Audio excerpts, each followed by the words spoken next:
Guys আমার গুলুমুলু বাচ্চাকে কিন্তু আমি ফ্লোরে ছাড়ে দিছি, ওরা কিন্তু একদমই হাঁটতে পারতেছে না। ছাদ বাগানে অনেক সুন্দর সুন্দর কিন্তু সবজিও হচ্ছে আমার পাখির পাশাপাশি। তো এগুলো কিন্তু আমি মোটামুটি আমার পাখিকে দেওয়ার জন্য লাগাইছিলাম।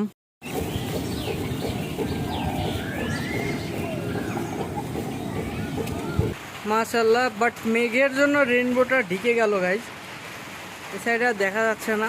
আসসালামু আলাইকুম গাইজ, আপনারা সবাই কেমন আছেন? আশা করি সবাই আপনারা অনেক অনেক অনেক বেশি ভালো আছেন। তো আজকে চলে এসেছি আরও একটা নতুন ভিডিও নিয়ে। তো আজকের এই ভিডিওতে আমি আমার গুলুমুলু কিছু সানকুনের বেবি আছে, তো সেই বেবিগুলো আমি আপনাদেরকে একটু দেখাবো, তাদেরকে হ্যান্ড ফিডিং করাবো, আর আমরা অনেক মজা করব তাদের সাথে। কারণ আজকে ছাদে নিয়ে আসছি ওদেরকে, কারণ ওরা এখন পর্যন্ত ওরা এরকম বাইরের ওয়েদার পায় নাই। তো আজকের ওয়েদারটা অনেক সুন্দর, একটু আকাশে মেঘ আছে, তো ভাবলাম নিয়ে যাই একটু ভিডিও বানাই, আপনাদের সাথে শেয়ার করব, একটু এনজয় করব, মজা করব। তো চলুন আগে আমি আমার গুলুমুলু বেবিগুলো আপনাদেরকে একটু দেখাই। তো এই যে আমার গুলুমুলু বেবি। তো আমরা 2023 সালে কয়টা বেবি পাইছি, মানে 2023 সালের সেকেন্ড ব্রিডিংয়ে, তো সেটাও আপনাদেরকে দেখাবো। কারণ আপনারা তো জানেন ফার্স্ট ক্লাসে আমার হচ্ছে অনেকগুলো বেবি, প্রায় 5টা বেবি মারা গেছিলো। তো মরার রিজনও আপনারা জানেন, অনেকে ভিডিওটা দেখছেন। তো আজকে চলুন আমরা দেখবো সেকেন্ড ব্রিডিংয়ে কতগুলো বেবি পাইছে।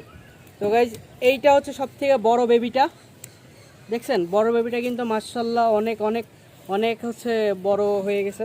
এটা হচ্ছে আপনার আমার লাকি পেয়ারের, আর এটা হচ্ছে আমার রেড ফ্যাক্টরের দ্বিতীয় বেবি, প্রথম বেবিটা। তো গাইজ আমি বেবিগুলো সব বের করে নিয়ে আসি। তো এই যে এগুলো সব কিন্তু আমার ছোট্ট গুলুমুলু বেবি। আর এই যে এটা আমার রিংনেকের, কারণ আপনারা সবাই জানেন আমার রিংনেক কিন্তু 2টা ব্রিডিং করছিল। তো ফার্স্ট ব্রিডিংয়ে 4টা বেবি পাইছিলাম, আর সেকেন্ড ব্রিডিংয়ে আপনার এই একটা বেবি পাইছি। বাট প্রচণ্ড গরমের কারণে আমার ডিমগুলো নষ্ট হয়ে যায়, যার কারণে একটা বেবি আমি বেঁচে গেছে। আর আরেকটা আছে, হ্যাঁ আরেকটা আছে। এই যে গাইজ এটা হচ্ছে আমার সানকোনরের সব থেকে গুলুমুলু, একদম ছোট্ট ছোট্ট ছোট্ট বেবি, এটা সব থেকে ছোট্ট বেবি, অনেক গুলুমুলু দেখছেন গাইজ মাশাআল্লাহ। তো এগুলোর একটু আগে ফিডিং করাইনি, কারণ সেই সকালে ফিডিং করানো হয়েছে, আর এখন মোটামুটি আপনার প্রায় বাজে হচ্ছে 5টা বাজে, কারণ আজকে একটু বাইরে ছিলাম, খাওয়াইতে পারি নাই। তো খাবারটা এখনও অনেক গরম, আর একটু ঠান্ডা হইলে খাওয়ানো যাবে। গাইজ এই যে আমার বেবিগুলো আপনাদেরকে আরেকটু ভালো করে দেখাই। আর এই যে এটা ওর হ্যান্ড ফিডিংয়ের জন্য কিন্তু আমি হ্যান্ড ফিডিং বানাই নিয়ে আসছি, তো একটু গরম যার কারণে খাওয়াচ্ছি না। তো এই যে যেটা বললাম আমার ছোট্ট গুলুমুলু বেবি, ওইদিকে যাও। এই যে এটা সব থেকে ছোট্ট গুলুমুলু বেবিটা দেখছেন মাশাআল্লাহ, ওর কিন্তু হেলথ কিন্তু অনেক সুন্দর। আর এই যে বাকিগুলো, তো সবাই অনেক বেশি করে দোয়া করবেন আর অনেক বেশি করে শেয়ার করবেন। তো আমার রিং নেকের বেবিটাও দেখছেন মাশাআল্লাহ, এটাও কিন্তু অনেক বড় হয়ে গেছে। আর গাইজ আরেকটা কথা বলি, হ্যান্ড ফিডিংটা যখন বানাবেন বেশি পাতলাও বানাবেন না, বেশি গাঢ়ও বানাবেন না। কারণ বেশি পাতলা বানালেও সমস্যা, বেশি গাঢ় বানালেও সমস্যা। গাঢ় বানালে খাওয়ার হজম হইতে একটু সমস্যা হবে, আর পাতলা বানালে বেবির গ্রোথ একটু কম হবে। বাইরে সুন্দর কিন্তু ঠান্ডা হাওয়া আসতেছে, হয়তো বা বৃষ্টি হলেও হইতে পারে, কারণ অনেক ঠান্ডা বাতাস আসতেছে। কারণ আর এদেরকে বাইরে রাখাটাও ঠিক না।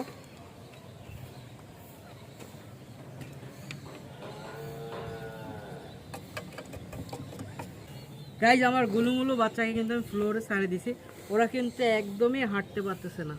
আমি কিন্তু আমার ছোট্ট ছাদ বাগানে কিন্তু ওদেরকে নিয়ে আসছি, আমার ছোট্ট ছাদ বাগান পাশে দেখতে পাচ্ছেন আপনারা। ফাইনালি গাইজ আমাদের হ্যান্ডফিড কিন্তু ঠান্ডা হয়ে গেছে, একদমই ঠান্ডা হয়ে গেছে। তো এখন এদেরকে খাওয়ানোর পালা। তো সবাই সিরিয়ালে যাও, আমি সবাইকে এখন খাওয়াবো, সবাই সিরিয়ালে থাকো।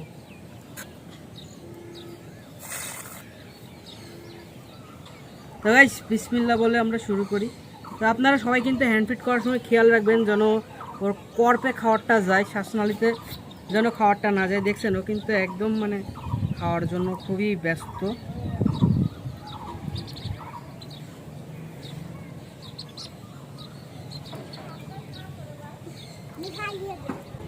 তোমার খাওয়া শেষ, তুমি এখানে দাঁড়াও, যার খাওয়া শেষ সে বাইরে চলে যাবা।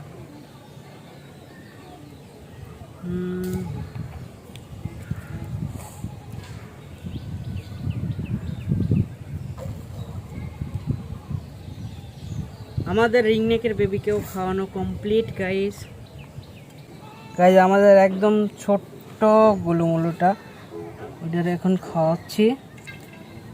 নে নে নে, আস্তে আস্তে আস্তে। এই তোরা মারামারি করিস কেন? আস্তে, সবাই পাবি, সবাই পাবি।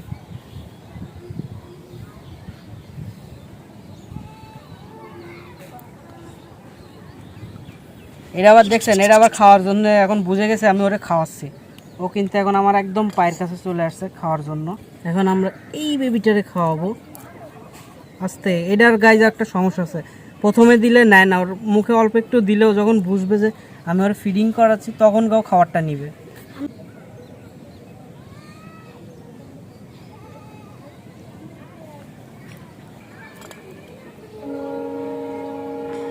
তো গাইজ আমাদের খাওয়ানো কিন্তু মোটামুটি কমপ্লিট। আর একটা বেবি আছে, ওই বেবিটারে খাওয়াইলেই খাওয়ানো কমপ্লিট হয়ে যাবে। খাওয়ারও আমার গায়ে মেখে গেছে।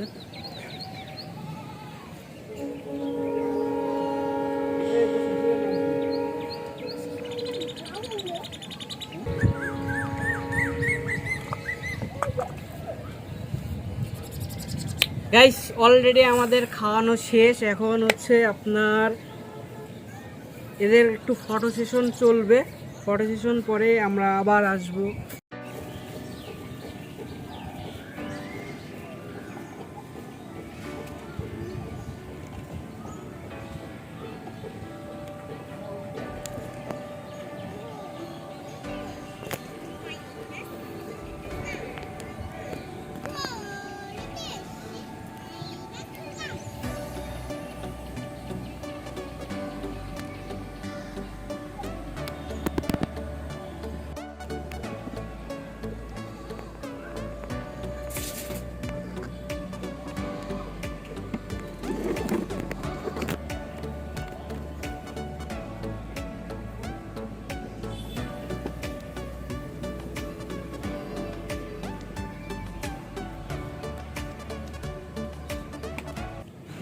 Wow guys, just amazing weather. দেখছেন মাত্র বৃষ্টি হলো, এত সুন্দর মানে লাগতেছে আপনার পরিবেশটা।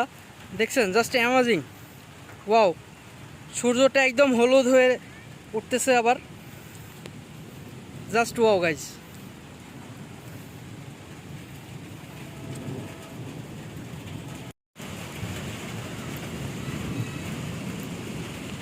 তো আরেকটা মজার জিনিস দেখাচ্ছি গাইস। দেখেন কত সুন্দর একটা রেইনবো উঠছে, কত বড় মাশাআল্লাহ। দেখছেন অনেক বড় কিন্তু একটা রেইনবো উঠছে। তো অনেক দিন পরে এরকম একটা মোমেন্টাম দেখতেছি, তো অনেক অনেক অনেক খুশি লাগতেছে আজকে। তো রেইনবোটা আপনাদেরকে একটু দেখাই। মাশাআল্লাহ কত সুন্দর রেইনবো, দেখছেন আপনারা সবাই মাশাআল্লাহ। বাট মেঘের জন্য রেইনবোটা ঢেকে গেল গাইস, এই সাইডে আর দেখা যাচ্ছে না। গাইজ এই যে আমার ছাদ বাগান, আমার ছাদ বাগানে এর আগের দিন দেখেছিলাম অনেক সুন্দর সুন্দর পুঁই শাক হয়েছে। তো পুঁই শাক মোটামুটি আমরা কিছু খাইছি, কিছু পাখিকে খাওয়াইছি। আর মোটামুটি ছাদ বাগানটা কিন্তু আমিই লাগাইছিলাম, কারণ এখানে বেশিরভাগ যেই মানে সবজিগুলো হয় বেশিরভাগ পাখিকেই খাওয়াই আমি। পাখিকে খাওয়ানোর জন্যই লাগানো হয়। তো কিছু আমরাও খাই, পাখিকেও খাওয়ানো হয়। এই সাইডে কিন্তু করলা গাছ দেখছেন, করলা কিন্তু অনেক করলা ধরছে। তো আমি আপনাদেরকে দেখাচ্ছি কি অবস্থা, কত করলা ধরছে। গাছটাও কিন্তু অনেক ছড়াই গেছে, দেখতেই পাচ্ছেন আপনারা। তো চলুন আমরা আগে করলা দেখে আসি কি অবস্থা। গাছ দেখছেন গাছটা কিন্তু অনেক মানে ছড়াই ছিটে আছে, অনেক অনেক জায়গা নিয়ে ছড়াই ছিটে আছে। আরও 2 দিন বৃষ্টি হচ্ছে, তো বৃষ্টির কারণে ধরেন আরও বেশি মানে বেশি পরিমাণে পুষ্টি পাচ্ছে। আর বৃষ্টির পানিতে এটা ন্যাচারাল একটা পানি, তো যার কারণে হচ্ছে আপনার তাদের গ্রোথটাও অনেক ভালো হয়। আপনার এমনি পানি দেওয়ার থেকে বৃষ্টির পানিতে গ্রোথটা একটু বেশি হয়। দেখছেন করলা কিন্তু অনেক সুন্দর ধরছে, এই সাইডে আছে, তারপরে আপনার এই যে এই দিকেও আছে, অনেকগুলো বড় বড় হয়ে গেছে, আবার পিছে আছে। দেখছেন মানে সব কিন্তু বড় বড় হয়ে গেছে। তো মাশাআল্লাহ ছাদ বাগানে অনেক সুন্দর সুন্দর কিন্তু সবজিও হচ্ছে আমার পাখির পাশাপাশি। তো এগুলো কিন্তু আমি মোটামুটি আমার পাখিকে দেওয়ার জন্যই লাগাইছিলাম। তো আমরাও খাই, পাখিকেও খাওয়াই। আর আমার পাখি সবগুলোই মোটামুটি ভালোই খায়। আবার এইদিকে কিন্তু অসংখ্য অনেক অনেক ফুলও আসছে। আবার অনেক জায়গায় ছোট ছোট ধরতেছে। এই আমার ছাদ বাগান গাইজ, ওই সাইডে কিছু মরিচ গাছ আছে, মরিচও ধরছিল, বাট হচ্ছে আপনার কিছু পাখি আর কবুতরে সব নষ্ট করে দিছে গাইজ। আমার মরিচ গাছে কিন্তু অনেকগুলো মরিচের ফুলও আসছিল, ভিতরে দেখা যাচ্ছে দু একটা ফুল। তো এই সাইডে কিছু মরিচ ধরছিল, তো সেই মরিচগুলো কিন্তু কবুতরে খাই ফেলাইছে, কারণ আশেপাশে মানুষের কবুতর আমাদের ছাদে আসে, তো ছাদে এসে কিন্তু এই গাছটাকে একদম শেষ করে ফেলছে। আর এই সাইডে আরেকটা গাছ ছিল, এই গাছটা তো পুরাই খেয়ে ফেলছে।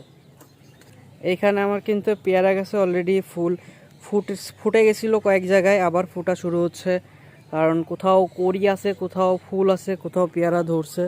এই যে এইখানে মনে হয় পেয়ারা ধরে গেছে, কারণ এটা ফুলটা প্রায় অনেক দিন হয়ে গেছে, দেখছেন।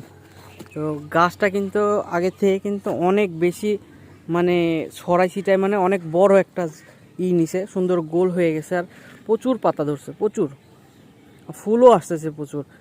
আর এটা হওয়ার মেন রিজন হচ্ছে গাইজ, ইদানিং খুব বৃষ্টি হচ্ছে, তো এই বৃষ্টির কারণে হচ্ছে আপনার গাছপালা একটু বেশি মানে বৃদ্ধি পাচ্ছে, কারণ বৃষ্টির পানি হচ্ছে আপনার গাছপালা প্রকৃতির জন্য একটু অনেক ভালো উপকার করে, কারণ এটা একদম ন্যাচারালি পানি। কারণ আর বৃষ্টির পানির পিএইচ মান হচ্ছে একটু কম, একটু অম্লীয় টাইপের হয়তো, যেটা হচ্ছে আপনার গাছপালাকে অনেক বেশি। দেখছেন আমার গাছে সুন্দর ফুল ধরছে, ফুলটা এখনও সম্পূর্ণ ফুটে কমপ্লিট হতে পারে নাই, তো হয়তো খুব দ্রুতই কালকের মধ্যেই ফুটে যাবে ফুলটা। আরও ওই সাইডে আপনার হচ্ছে কিছু কড়ি আছে, দেখছেন কলি, সুন্দর ছোট্ট ছোট্ট কলি, তো এগুলোও ফুটে যাবে। এটা অলরেডি ফুটতেছে, তো ফুলটা কিন্তু অনেক অনেক অনেক জোস লাগতেছে। আর এই সাইডে হচ্ছে আমাদের দেশি একটা জবা আছে, এটাও কিন্তু কালকের মধ্যেই ফুটে যাবে। তো গাছটাও কিন্তু অনেক বড় ছিল, আমি কেটে ছোট করছিলাম, তো ছোট করার পরে কিন্তু অনেক সুন্দর, অনেক বেশি ডালপালা গজাইছে, আর আগের তুলনায় কিন্তু ফুলও অনেক বেশি ফুটতেছে। যখন গাছে ফুল কম আসবে তখন একটু গাছপালা একটু ছেটে দিবেন, তাহলে দেখবেন আবার নতুন নতুন হচ্ছে আগা জন্মাবে, তো সেই আগা থেকে কিন্তু প্রচুর পরিমাণে কিন্তু আপনার ফুল আসবে। তো আমি সেটাই করছিলাম আমার এই গাছটার ক্ষেত্রে, তো এখন কিন্তু আল্লাহর রহমতে অনেক ফুল আসতেছে, দেখছেন কত ফুল।